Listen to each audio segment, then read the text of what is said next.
Vamos a ver en el estudio de hoy el último Pentecostés. Vamos a basarlo en Hechos capítulo 2, versículos 1 al 12. Más de 3 millones de personas obstruyeron las calles y los callejones de Jerusalén. La ley judía requería que todos los hombres que viviesen dentro de los 32 kilómetros de Jerusalén debían asistir. Los trabajos usuales eran prohibidos durante este feriado nacional y se cerraban todos los negocios.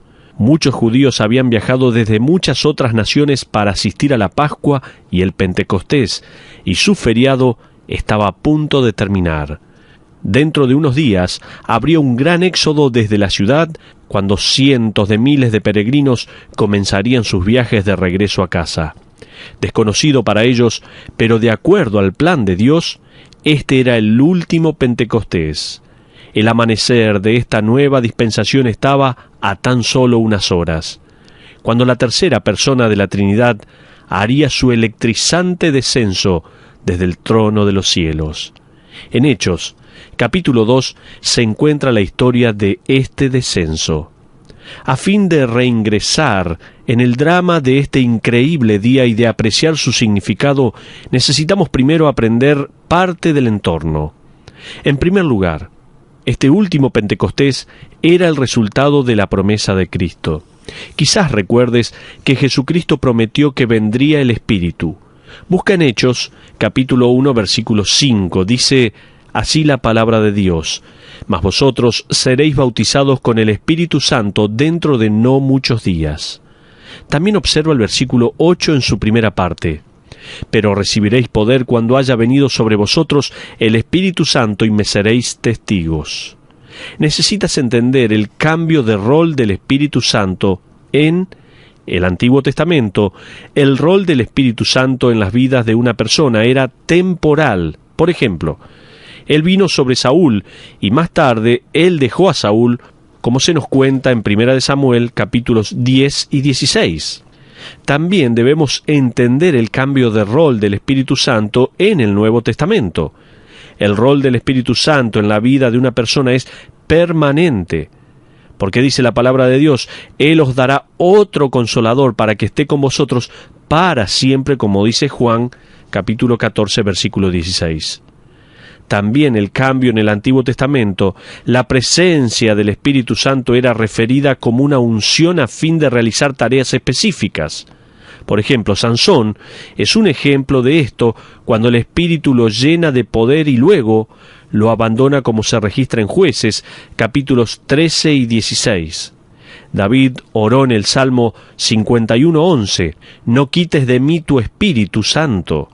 Esta no es la oración de un creyente del Nuevo Testamento, sino de un creyente del Antiguo Testamento, quien tenía miedo que Dios le quitara la unción del Espíritu Santo, la cual le permitía realizar sus tareas como rey. Pero también debemos entender este cambio de rol.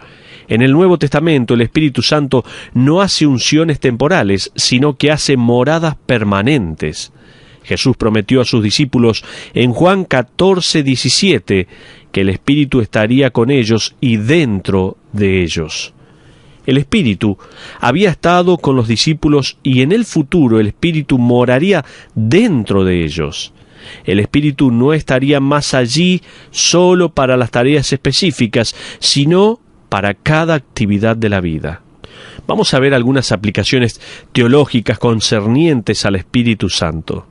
De hecho, hagamos hoy algunas aplicaciones teológicas concernientes al Espíritu Santo. El bautismo del Espíritu Santo no es una bendición futura para los creyentes fieles.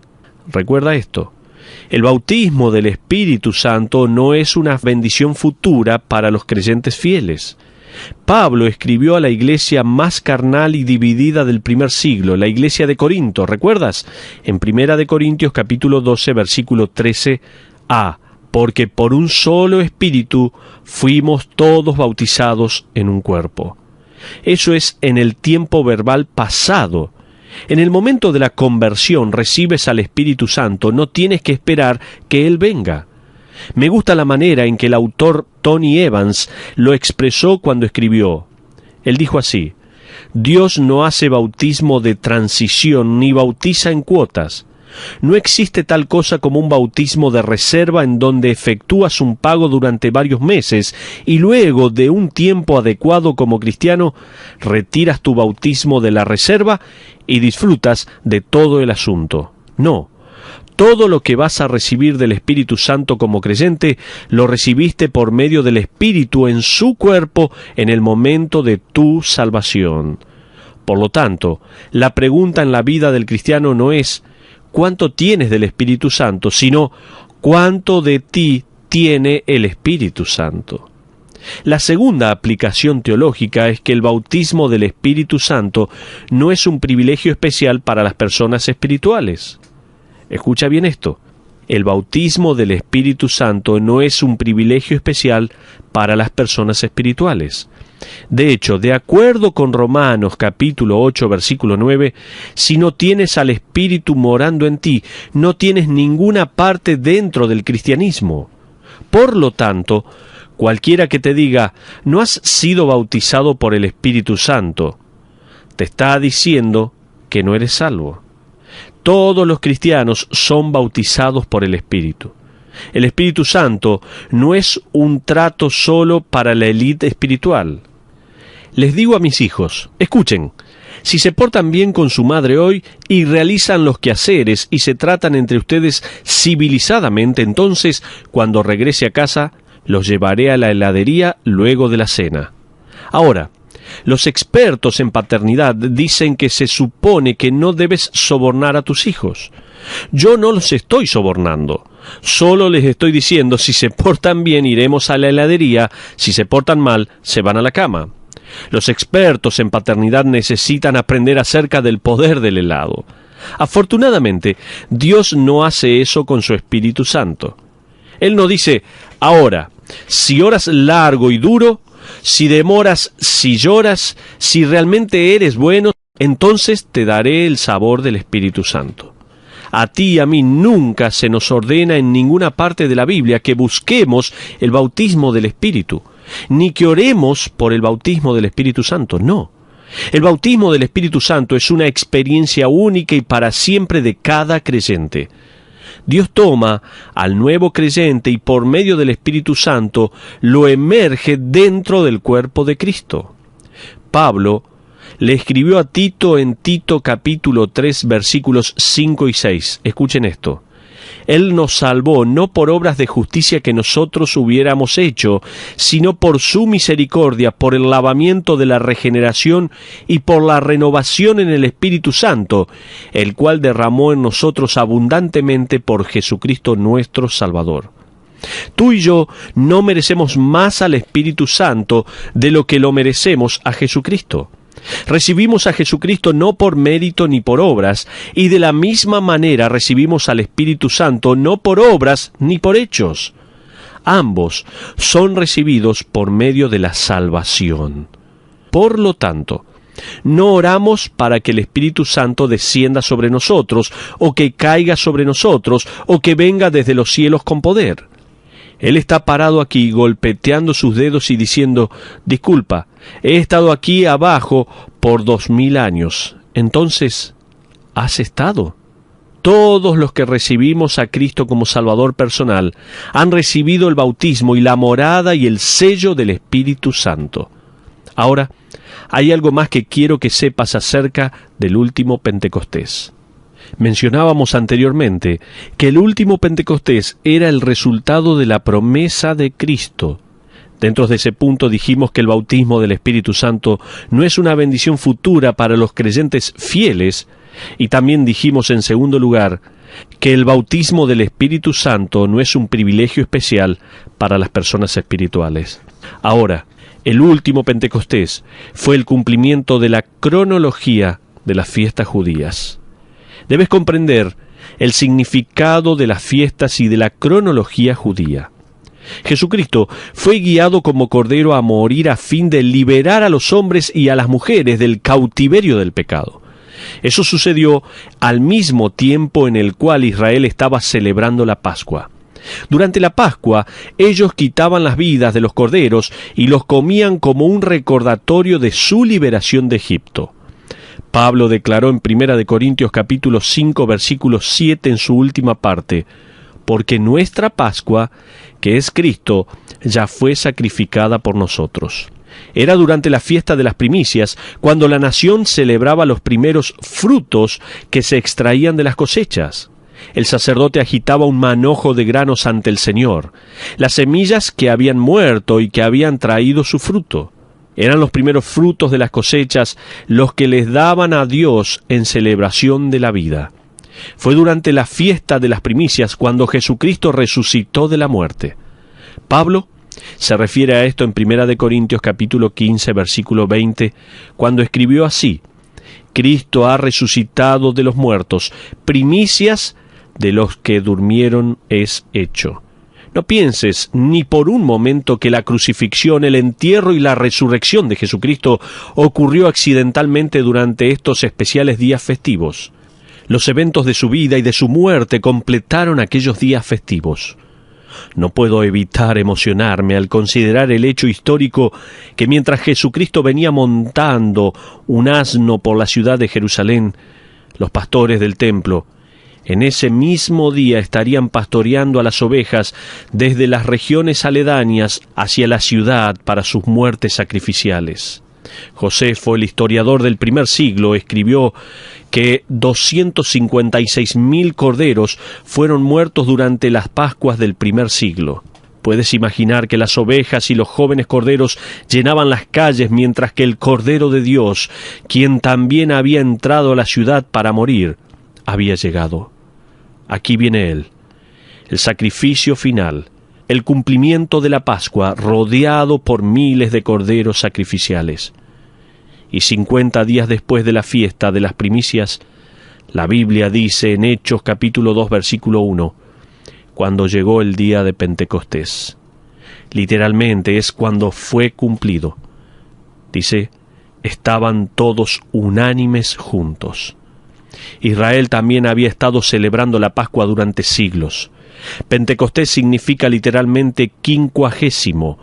Ocurría 50 días después de la fiesta de las primicias. Una de las funciones principales de Pentecostés era celebrar la entrega de la ley. En el Antiguo Testamento estaban los retumbantes sonidos del terremoto cuando Moisés descendió del monte Sinaí.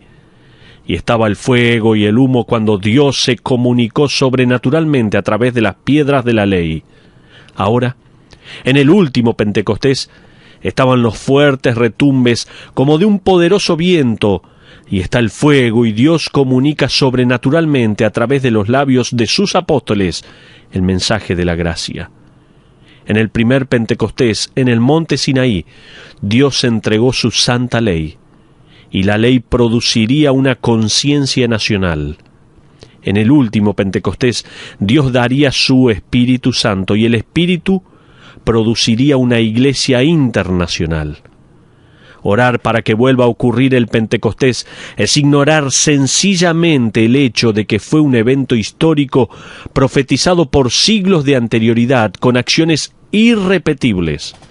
No podemos duplicar el Pentecostés más de lo que podemos duplicar el Belén o el Calvario. Orar para que ocurra un Pentecostés en la Iglesia sería como orar para que los Estados Unidos se independicen de Inglaterra. Ya ha sucedido. Ninguno en la actualidad ora por la revolución. Ya sucedió y hoy cada estadounidense disfruta de los beneficios de la libertad y de la independencia gracias a los efectos de ese evento histórico llamado la Revolución Americana.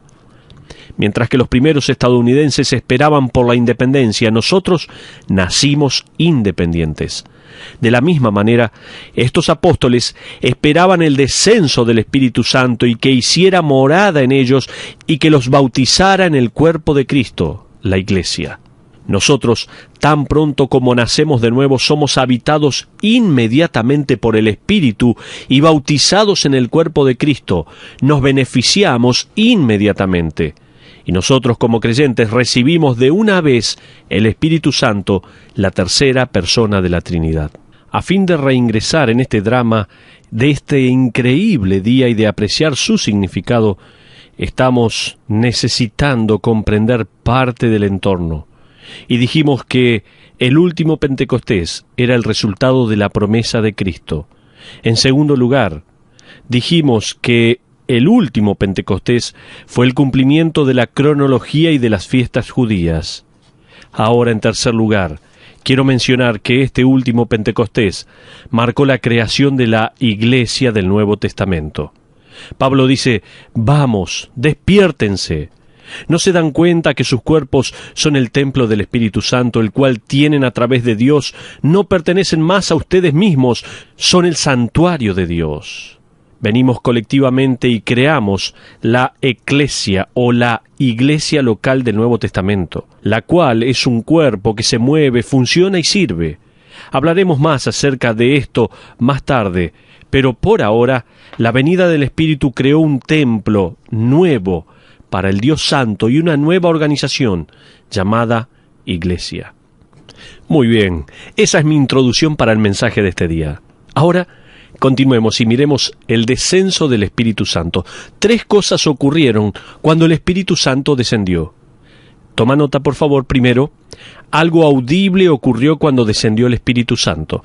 Observa en Hechos capítulo 2, versículos 1 y 2. Dice la Biblia: cuando llegó el día de Pentecostés, literalmente cuando había acabado el día de Pentecostés, estaban todos unánimes juntos, y de repente vino del cielo un estruendo como de un viento recio que soplaba, el cual llenó toda la casa donde estaban sentados.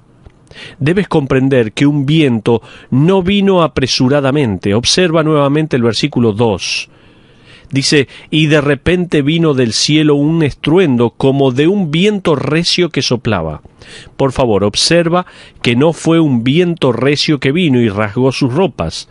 Fue un ruido como de un viento recio que soplaba, parecido al de un tornado o al de un huracán. Nunca he escuchado un ruido tal como el de un huracán. Era como el ruido de un jet. Debió haber habido algo temeroso en ese ruido para comenzar en ese aposento alto.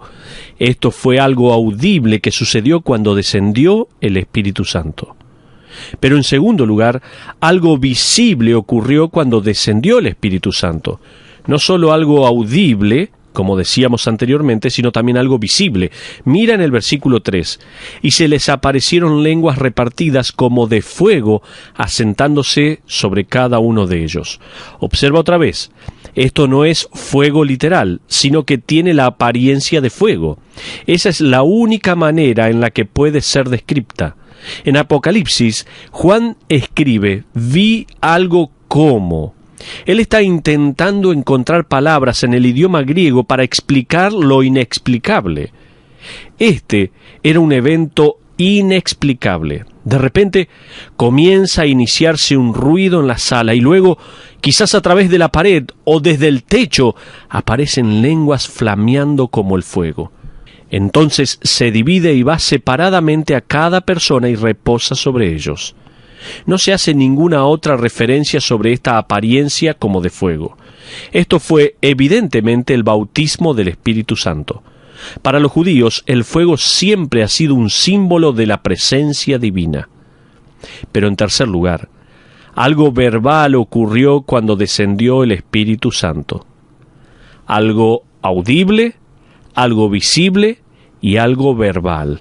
Mira el versículo 4 de Hechos capítulo 2. Y dicho sea de paso, a la demanda carismática y neopentecostal por una experiencia de Pentecostés, quizás pueda recordarles que esto fue más que el hecho de hablar en lenguas previamente desconocidas, también incluyó algo audible y algo visible. Tal vez podamos probar sus demandas por el Espíritu.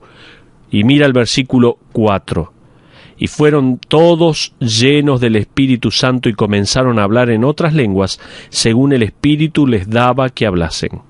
La palabra lengua proviene de la palabra griega glosa, la cual nos da la transliteración de la palabra glosario. Más adelante, en el versículo 6, la palabra es cambiada por la palabra griega dialectos, de la cual obtenemos nuestra palabra dialecto. Este era un idioma conocido, el cual consistía no en el balbuceo ni en la simple vocal consonante. las consonantes vocales de un infante. Esto consistía en vocabulario, en gramática y en orden. Por lo tanto, cuando descendió el Espíritu Santo, ocurrió algo audible, ocurrió algo visible y ocurrió algo verbal. Eso me lleva hacia otro punto crítico sobre Pentecostés. Dijimos en primer lugar que el último Pentecostés era el resultado de la promesa de Cristo. En segundo lugar, dijimos que el último Pentecostés fue el cumplimiento de la cronología y de las fiestas judías. En tercer lugar, dijimos que el último Pentecostés marcó la creación de la Iglesia del Nuevo Testamento. Y ahora, en cuarto lugar, el último Pentecostés fue el cumplimiento de la profecía del Antiguo Testamento. Busca en Isaías, por favor, Isaías capítulo 28, versículo 11. Dice así la Biblia: porque en lengua de tartamudos y en extraña lengua hablará a este pueblo, a los cuales él dijo: este es el reposo, dad reposo al cansado, y este es el refrigerio, mas no quisieron oír. Este pasaje fue cumplido con la cautividad babilónica, aun cuando el apóstol Pablo cita este versículo en referencia al fenómeno de hablar en lenguas, en 1 Corintios capítulo 14, versículo 21. Pablo les recordaba que era una señal para la nación inconversa, que ellos habían, en realidad, rechazado al verdadero Mesías. Cuando Pedro y los otros se pararon y declararon en lenguas extranjeras la verdad del plan de Dios a través de Jesucristo, cada rabí que había clavado a Isaías en su corazón, cada líder judío que había conocido el rollo de Isaías, su gran profeta, debió haberse estremecido con el pensamiento: ¿puede ser esto la señal de que crucificamos al hombre equivocado, al Dios hecho hombre? Pablo disipa cualquier duda cuando escribe en 1 Corintios capítulo 14: sí, las lenguas fueron una señal para los judíos incrédulos de que Cristo era el verdadero Mesías. Ahora, volvamos a Hechos capítulo 2 y observemos cómo respondieron los judíos. Y mientras leemos sus respuestas, mi pregunta hacia ti es: ¿te ves reflejado en esta respuesta? ¿Cómo estás respondiendo hoy al descenso del Espíritu Santo y al comienzo de la dispensación de la gracia? Observa, por favor, los versículos 5 y 6 de Hechos capítulo 2. Moraban entonces en Jerusalén judíos, varones piadosos de todas las naciones bajo el cielo, y hecho este estruendo, se juntó la multitud, y estaban confusos, porque cada uno les oía hablar en su propia lengua. Evidentemente, este sonido no se confinó únicamente en la habitación. Por lo que sabemos, debió haber llenado a casi toda Jerusalén. Cuando todos lo oyeron, se confundieron y vinieron. Mira el versículo 7 para descubrir lo que sucedió. Y estaban atónitos y maravillados, diciendo: mirad, ¿no son galileos todos estos que hablan? Permítame darle 3 respuestas provenientes de la multitud. La primera respuesta fue el asombro. Asombro. Me hubiese encantado poder haber visto esto. La multitud estaba tan asombrada debido a que los apóstoles eran galileos indoctos. Ellos se preguntaban: ¿cómo pueden los galileos indoctos hablar fluidamente en otra lengua? No lo entendían. Observa el versículo 8. ¿Cómo, pues, les oímos nosotros hablar cada uno en nuestra lengua en la que hemos nacido? La lista de lenguas en la que estaban ahora hablando los apóstoles era increíble. Observa la lista desde el versículo 9 al versículo 11. Dice la Biblia: partos, medos, elamitas y los que habitamos en Mesopotamia, en Judea, en Capadocia, en el Ponto y en Asia, en Frigia y en Panfilia, en Egipto y en las regiones de África más allá de Cirene, y romanos aquí residentes, tanto judíos como prosélitos, cretenses y árabes, les oímos hablar en nuestras lenguas las maravillas de Dios. Imagínate eso. Sus lenguas incluían desde los dialectos africanos hasta los dialectos italianos. Esto fue lo que ocurrió: asombro, pero también confusión. También hubo una gran confusión como respuesta de parte de la multitud. Observa el versículo 12. Y estaban todos atónitos y perplejos, diciéndose unos a otros, ¿qué quiere decir esto? En otras palabras, ¿qué es lo que está sucediendo?, decían ellos. Había gran confusión. La tercera reacción de la multitud fue burla. Hubo asombro, confusión y, en tercer lugar, hubo burla o rechazo. Observa el versículo 13. Mas otros, burlándose, decían, están llenos de mosto. ¿Qué es lo que están diciendo estas personas? Están diciendo que el templo está lleno de borrachos. Sin embargo, ¿cuándo hablaron los borrachos en otras lenguas tan fluidamente, podemos pensar? Bob Ingelson solía pararse en una plataforma a finales del siglo XIX y solía sacar un cronómetro. En esa época las personas nunca decían nada en contra de Dios, al menos en público. Por lo tanto, él reunía a una gran multitud mientras diría, si existiese un Dios, quiero que me mate dentro de los próximos 30 segundos. Él sostendría dramáticamente su cronómetro en el aire y contaría los segundos. La multitud se pondría ansiosa, las damas se desmayarían, la gente diría, «¡Oh, Dios lo va a matar!». Él simplemente haría la cuenta regresiva. 5, 4, 3, 2, 1. «¡Sigo vivo!», gritaría. Como pueden ver, le dije a Dios que me matara, y Él no lo hizo. Él no existe. ¿Desde cuándo se le ha obligado a Dios a que obedeciera a alguien? Hay escépticos en la actualidad. Te miran y ven lo que Dios ha hecho en tu vida. Y cuando ellos no lo pueden explicar, cuando no pueden lograr una respuesta tangible o razonable, aun cuando saben que las cosas han sido transformadas, cuando eres otra persona, ellos van a estar asombrados o confundidos, o ellos te van a ridiculizar y van a rechazar la evidencia. Pero estamos llegando a nuestra aplicación en este momento. 2 preguntas actuales de este evento pasado. Permíteme realizar 2 preguntas actuales de este evento pasado. La primera, ¿tienes la totalidad del Espíritu Santo? Dicho de otra manera, ¿has nacido de nuevo? Si lo has hecho, entonces, en el momento de tu conversión, fuiste solo por la gracia del Señor, bautizado por medio del Espíritu Santo en el cuerpo de Cristo. Recibiste la totalidad del Espíritu Santo.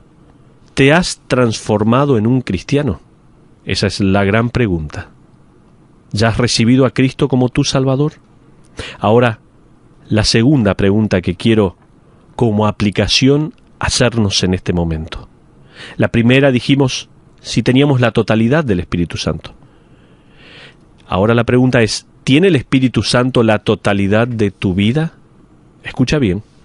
¿Tiene el Espíritu Santo la totalidad de tu vida, mi amigo? La persona del Espíritu Santo no te fue dada para que tengas alguna experiencia inusual. Él te fue dado de manera que pudieras tener a un ayudante. Y al tener al ayudante, debes obedecer el liderazgo del Dios viviente. Me gusta la graciosa historia que sucedió en un 5º grado en las clases de escuela dominical. Al comienzo de cada clase, ellos recitarían un credo. Cada niño tenía una línea del credo para memorizar y en cada clase, cada uno contribuía su propia línea hasta que el credo completo era dicho. El maestro esperaba que los estudiantes no absorbieran solo una línea, sino el credo en su totalidad. Todo funcionó bien hasta un domingo. Cerca de 4 meses de este experimento, cuando la clase entera comenzó a recitar el credo, algo pasó. La primera niña, como siempre, recitó su línea fluidamente. Creo en Dios, el Padre, creador del cielo y de la tierra. El segundo niño se puso de pie y dijo su oración. Creo en Jesucristo, su único Hijo, nuestro Señor. Luego el silencio llenó la clase. Finalmente una niña que descubrió el problema habló y dijo, «Lo siento, Señor, pero el niño que cree en el Espíritu Santo está ausente hoy». Me pregunto, ¿Es ese nuestro problema en la actualidad? ¿Hemos realmente comprado la verdad de que el Espíritu Santo descendió realmente en este último Pentecostés, que el ejecutor de esa fiesta del Antiguo Testamento finalmente ha venido y que Él mora permanentemente en cada creyente? ¿Lo creemos realmente? ¿Creemos realmente esto? Si lo hacemos, entonces, la manera en que hablamos y andamos, la manera en que vestimos al templo del Espíritu, los lugares a donde lo llevamos, la actividad en la cual nos involucramos, responde realmente si creemos en Él y que Él ha venido y continúa en nosotros. Cada vez que dices, creo en el Espíritu Santo, o creo que Hechos capítulo 2 realmente sucedió, estás diciendo, creo que Dios está comprometido a cambiarme, a moldearme y a fortalecerme para pararme como testigo ante el jurado de este mundo. Y en el proceso, Él es apasionado en su promesa de conformarnos a la semejanza de su único Hijo. Ojalá que Dios esté formando en cada uno de nosotros la personalidad, la semejanza del Hijo de Dios. Pero quiero recordar esta pregunta. ¿Tiene el Espíritu Santo la totalidad de tu vida? Si tú has recibido a Cristo como único y suficiente Salvador, Dios te salvó, Dios te selló con su Espíritu Santo, y Dios te introdujo en el cuerpo de Cristo, y tienes la totalidad del Espíritu Santo de Dios. Pero Él tiene el control de tu vida. ¿Le has dado el control de tu vida a Dios a través del Espíritu Santo? Si no lo hiciste, o si estás tomando parte de lo que le corresponde a Dios, ¿por qué no oras en este momento? Te arrepientes de tu pecado y le pides a Dios que tome la totalidad de tu vida y que te guíe conforme a su voluntad. Gracias, nuestro Dios, por permitirnos leer tu palabra y estudiarla, y gracias por todo lo que haces a nuestro favor. Señor, encomendamos nuestra vida en tus manos. Ayúdanos a cambiar, ayúdanos a dejar que ese Espíritu Santo tuyo moldee, transforme, cambie y guíe nuestra vida. Escucha cada una de nuestras oraciones en este momento. Señor, restablece el gozo de tu comunión, de tu salvación en nuestras vidas. Te lo pedimos en el nombre de Cristo Jesús. Amén.